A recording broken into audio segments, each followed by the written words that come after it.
சனாதன பாரதியும் சமத்துவ பெரியாரும் சிறப்பு கருத்தரங்கம் நாள் 17/12/2025 புதன் மாலை 5 மணி. இடம் விஜய் திருமண மண்டபம், பெரியார் சிலை அருகில், ராயப்பேட்டை. சிறப்புரையாற்ற இருப்பவர்கள் தோழர் வாலாசா வல்லவன், தோழர் அதரம மனோஜ், தோழர் யூடியூப் ரூட்டஸ் மைனர், தோழர் கரிகாலன் மற்றும் பலர். அனைத்து தோழர்களும் பங்கேற்குமாறு கேட்டுக்கொள்கிறோம். இது ஒரு கொடுமையான நாடுதான். தனி ஒரு மனிதனுக்கு உணவில்லை என்றால் ஜகத்தினை அழித்திடுவோம் என்று பாடிய பாரதியை பட்டினி போட்டதுதான் நம் பாரதம் என்பதை பைந்தமிழ் இனப்பிள்ளைகள் மறந்துவிடக்கூடாது. தனி ஒரு மனிதனுக்கு உணவில்லை என்றால் இஜகத்தினை அழித்திடுவோம். பாரதியார் பாருங்க, அப்பவே தனி ஒரு மனிதனுக்கு உணவில்லை என்றால் இஜகத்தினை அழித்திடுவோம்னு சொன்னார் பாரதி. அப்பவே அவர் கம்யூனிஸ்டுங்க. அவர் லெனினுக்கு எதிராக எழுதியிருக்காருங்கிறது வேற விஷயம். அவரு தனி ஒரு மனிதனுக்கு உணவில்லை என்றால் ஜகத்தினை அழித்திடுவோம்னு எப்ப தெரியுமா எழுதியிருக்காரு? ஆக்சுவலா பாண்டிச்சேரியில ஒளிஞ்சிட்டு இருக்கும் பொழுது சவுக்கு சங்கர் சப்ளைல நல்லா ஊதிட்டு ஊதினத்துக்கு அப்புறம் பசிக்கும்ல அப்படின்னு நல்லா உருட்டிட்டு நல்ல பசியில பாண்டிச்சேரியில உள்ள ஹோட்டல்ல போய் சாப்பிட்டுருக்காப்ல. வெளியில வரும்போது கடை ஓனர் கல்லால உட்காந்துருவாங்க, காசு கேட்பான்ல, பில்லு கொடுப்பான்ல, பில்ல கொடுத்தவனே தலைவன் கடுப்பாயிட்டாப்ல. இருக்கிற போதையில தனி ஒரு மனிதனுக்கு உணவில்லை என்றால் ஜகத்தினை அழித்திடுவோம் இருக்காரு. அவர் தனி ஒரு மனிதனுக்குன்னு இங்க பார்த்து சொல்லல, தெரிஞ்சு தனி ஒரு மனிதனுக்குன்னு அவர் அவரை பார்த்து தான் சொல்லிட்டு இருந்திருக்காரு அப்படிங்கிறது அதுக்கப்புறம் தான் புரிஞ்சது. சுதந்திரத்திற்காக போராடி விடுதலை உணர்வை ஊட்டிய பாவலன் நேரடியா பேசின அச்சமில்லை அச்சமில்லை அச்சம் என்பதில்லையே. உச்சி மீது வானிடிந்து வீழுகின்ற போதிலும் அச்சமில்லை. எல்லாம் 1ஆம் வகுப்பு படிக்கிற பிள்ளைக்கும் தெரியும். விடுதலையே வேணாம்னு இந்த நாட்டுல வெள்ளக்காரம்மா நீங்களே ஆளுங்கன்னவங்க எல்லாம் ஒவ்வொன்னு நினைச்சுன்னு வச்சுக்கோ, கொலவெறி வந்துடும்.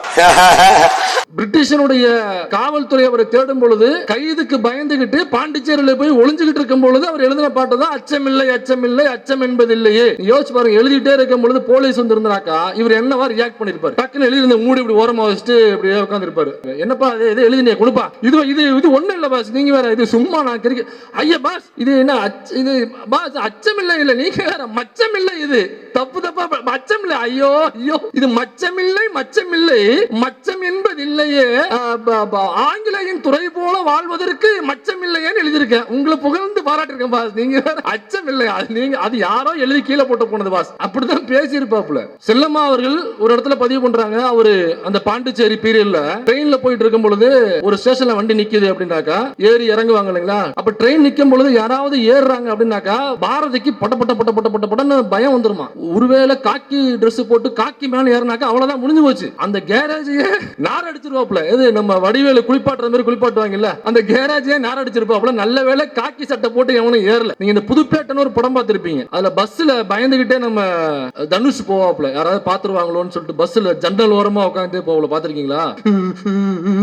உட்காந்து இது நடிப்புறக்கன் வர செஞ்சு கப்பாப்புல பயந்துகிட்டே உட்காந்து போவாப்புல. அந்த மாதிரி அவர் அந்த ட்ரெயினை விட்டு இறங்குற வரைக்கும் பயந்தபடியே வந்தார் என்பதை நாம சொல்லல, செல்லம்மா அவங்களுடைய மனைவி பதிவு பண்ணிருக்காங்க. நீங்க பாருங்களேன், இவங்க என்ன கற்பிக்கிறாங்க நமக்கு. ஐயா ஈவேரா, மதிப்பிற்குரிய ஐயா ஈவேரா வந்த பிறகுதான் இங்க பெண்ணியம் போற்றப்பட்டதுங்கிறாங்க. அவர் வந்த பிறகுதான் இந்த பகுத்தறிவு முற்போக்கு கருத்துகள் புகட்டப்பட்டது, போற்றப்பட்டது, போதிக்கப்பட்டதுங்கிறாங்க. அவன் பாருங்க, இவங்க எல்லாம் பேச வர்றதுக்கு முன்னாடியே பாடி முடிச்சிடறான். மாதர் தம்மை இழிவு செய்யும் மடமையை கொளுத்துவோம்ங்கிறான், பெண் விடுதலை வேண்டும்ங்கிறான், தையலை உயர்வு செய்யுங்கிறான். எல்லாம் பாரதியார் தான் பெண் விடுதலைக்காக போராடியவர். பாரதியாருடைய குருவாக பாரதியார் ஏத்துக்கிட்டது யாருனாக்கா நிவேதிதா அப்படிங்கிற ஒரு பிரிட்டிஷ் லேடி.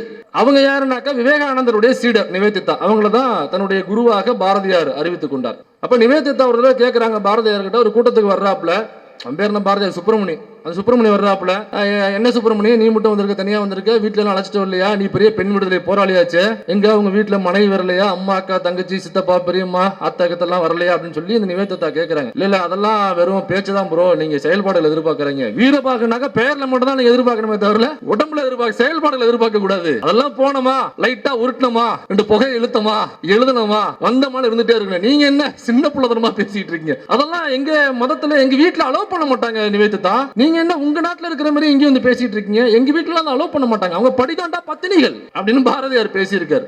பெருமை தமிழின் அறிவொளி உலகெங்கும் பரவ செய்வேன், இல்லை என்றால் என் பெயரை மாற்றி வையுங்கள், சுப்பிரமணிய பாரதி என்ற தன் பெயரை மாற்றி வையுங்கள் என்று பெருங்குரல் எடுத்து பாடிய பாவலன் என் பாட்டன் பாரதியை மறந்துட்டு போற்றாது தமிழ் சமூகம் எப்படி ஆவாது? நீங்க பாரதியோட பெருசால நினைச்சுக்க வேண்டாம், சிம்பிளா இந்த இளைஞர்களுக்கு புரியுற மாதிரி சொல்றேன். குறிப்பா நீங்க சோசியல் மீடியா பாக்குறவங்களுக்கு ஈஸியா புரிஞ்சிடும். நான் ஒரு எக்ஸாம்பிள் சொல்றேன். அந்த காலத்து கிஷோர் கே சுவாமி, அந்த காலத்து கிஷோர் கே சுவாமி தான் பாரதியார், வேற யாரும் கிடையாது. நீங்க கிஷோர் கே சுவாமின்னு ஒருத்தர் ஃபாலோ பண்ணிருக்கீங்களா? என்ன சுகர் வந்த பாரதியார் மாதிரி இருப்பாப்புல ஒரு கிஷோர் கே சுவாமி.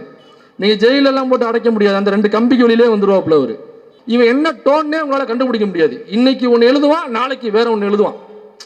இதற்கு முன் வேற, இதற்கு பின் வேற. காமு காப்பி உங்களுக்கு புரிஞ்சிருக்கும்னு நினைக்கிறேன்.